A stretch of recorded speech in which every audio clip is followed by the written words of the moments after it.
Saya sangat suka produk usaha UMKM ini. Assalamualaikum warahmatullahi wabarakatuh. Berita Uronyo. Promoh calon gubernur Aceh Mualim Marlina Usman atau yang sering gemehui Kakna kagejak kalon kerajinan bordir bak kerajinan Ratna di Kampung Senebuk Pidi Aceh Timur. Di bawah Selasa tanggal 8 bulan 10 tahun 2020. Kakna bantruk kekenan bak romoh kerajinan Ratna gopnyan langsung geharok ke ija tenun yang bermotif Aceh. Hana Sabali Promoh Mualim langsung gepesan 2 pasang baje tenun Aceh.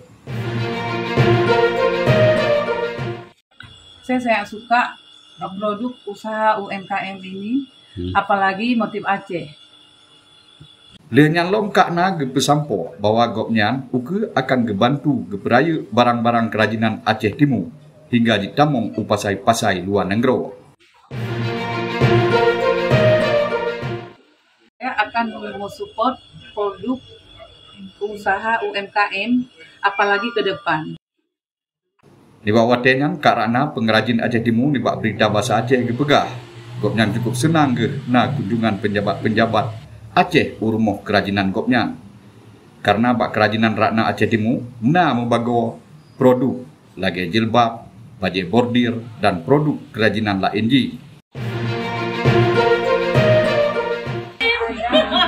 Dari fashion, ada bel, jilbab, baju, outer, bakal baju, dan beberapa model lain juga yang Kak Ratna gelake bak mandung pegawai Aceh Timur dan pegawai Aceh untuk getim pegot kerajinan Kak Ratna bejet ke mitra.